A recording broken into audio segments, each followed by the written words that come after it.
नमस्कार, प्रणाम, सलाम, नमस्ते, hello and welcome to campus connection. एक बार फिर कैंपस की चहल पहल के साथ हाजिर हैं हम। तो चलिए शुरू करते हैं कैंपस कनेक्शन। ये हफ्ता बोर्ड परीक्षाओं का है। परीक्षा तो यूं ही स्टूडेंट्स के लिए हेडेक है, और जब मामला बोर्ड परीक्षा का हो तो कुछ ज़्यादा ही सरदर्दी है, क्योंकि ये स्टूडेंट्स के साथ साथ पेरेंट्स के लिए भी प्रेस्टीज इश्यू बन जाता है। बीते कुछ सालों में पेरेंट्स कुछ सुधरे जरूर हैं, लेकिन अभी और सुधार की जरूरत है। प्रशासन तो इसमें लगा हुआ है, तरह तरह के उपाय किए जाते हैं जिससे एग्जाम का ये टेंशन, ये तनाव दूर हो सके।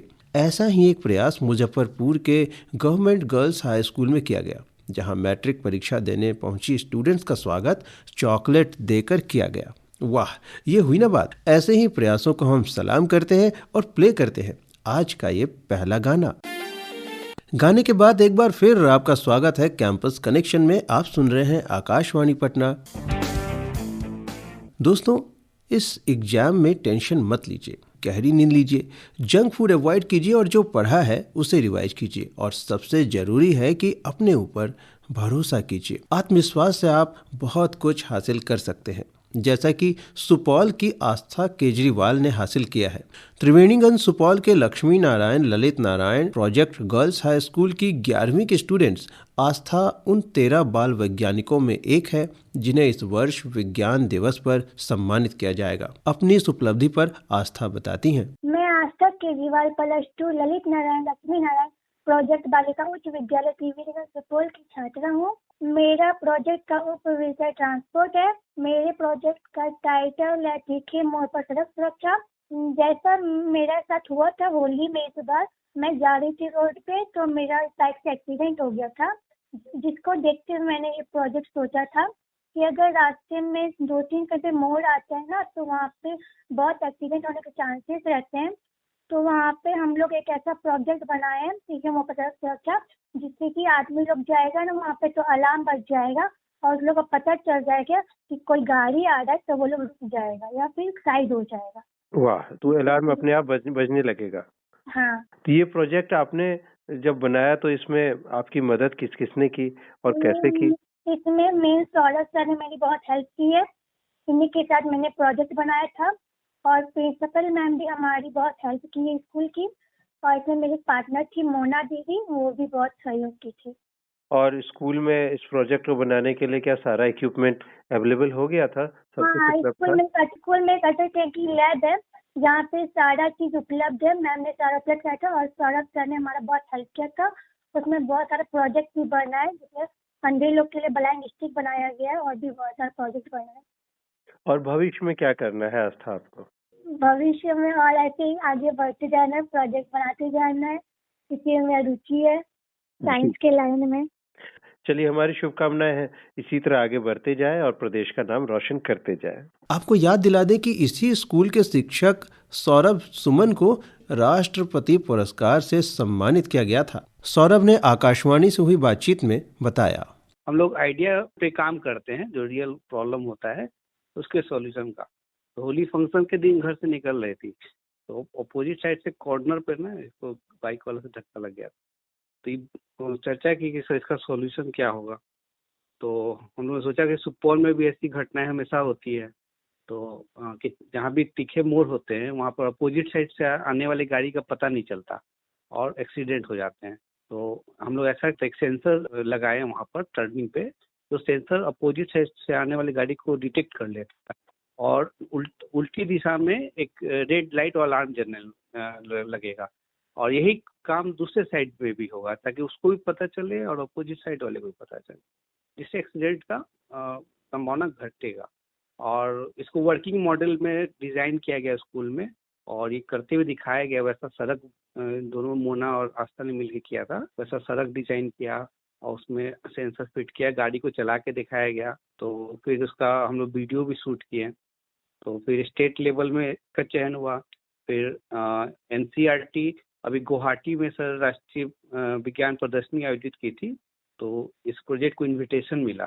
तो अभी एक 22 नवंबर से 27 नवंबर तक ये लोग गुवाहाटी गई थी, वहाँ ये लोग प्रोजेक्ट को प्रदर्शन किया। वहाँ पर लोग, वहाँ से एक सर्टिफिकेट इन लोग को मिला वहाँ एक्चुअली सर पूरे वहाँ कंपटीशन नहीं होता, ऑल इंडिया के बेस्ट मॉडल्स को बुलाया जाता है कि सारे स्टेट एक दूसरे को मॉडल को देखे। जी। तो वहाँ सर्टिफिकेट मिला इन लोगों को, वहाँ से आई। तो अभी राज्य स्तरीय विज्ञान दिवस पे अचानक चिट्ठी मिला कि बिहार के 13 बच्चों को उस दिन सम्मानित किया जाएगा, उसके मार्गदर्शक शिक्षक को भी बुलाया गया साथ। विद्यालय के हेडमास्टर पूनम यादव बताती हैं। CRT का जो बाल विज्ञान का हुआ था गुवाहाटी में, वहाँ पे आस्था केजरीवाल गई और आस्था केजरीवाल शुरू से उसको बहुत इंटरेस्ट है साइंस में।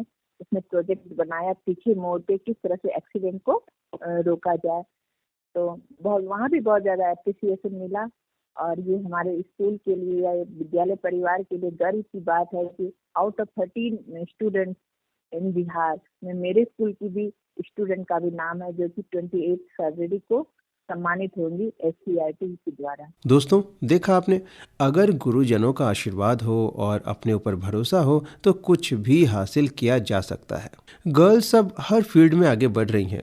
यंग जनरेशन में दोनों जेंडर्स के लिए काफ़ी जगह है, लेकिन अभी काफ़ी कुछ किया जाना बाकी है। इंटरनेशनल वुमेन्स डे हर साल 8 मार्च को मनाया जाता है और इस साल की थीम है innovation and technology for gender equality.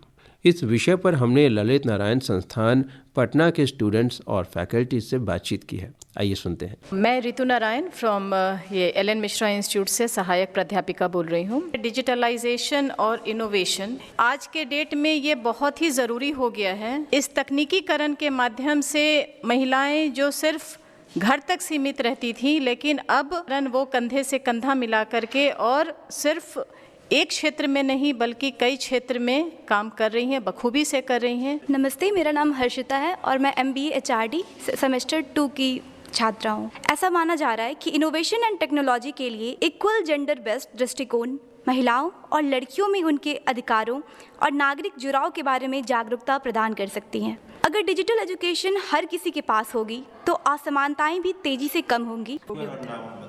Nandini MBA। तो उस पे मेरा पॉइंट ऑफ व्यू यही है कि कोई भी इनोवेशन या टेक्नोलॉजी हमारे देश में आता है तो उससे पहले उस चीज़ का एजुकेशन मिलना चाहिए सबको। अभी के टाइम में ये टेक्नोलॉजी बहुत हेल्प में आया है वुमेंस के लिए, जो स्पेशली घर से ही काम शुरू कर रही हैं। जैसे वो ऑनलाइन कुकिंग करती हैं, ऑनलाइन पढ़ाती हैं, स्टिचिंग करती हैं, वीडियोज़ अपलोड करती हैं। मेरा नाम डॉक्टर ज़ेबा रुशी है। मैं Lalit Narayan Mishra institute of economic development and social change में असिस्टेंट प्रोफेसर हूँ। आज की जो टेक्नोलॉजी है वो एम्पावरमेंट के लिए बहुत ज़रूरी है। अगर हम लोग आने वाला फ्यूचर देखेंगे तो जैसा कि हम सब लोग जानते हैं कि आने वाला फ्यूचर आर्टिफिशियल इंटेलिजेंस का ही है।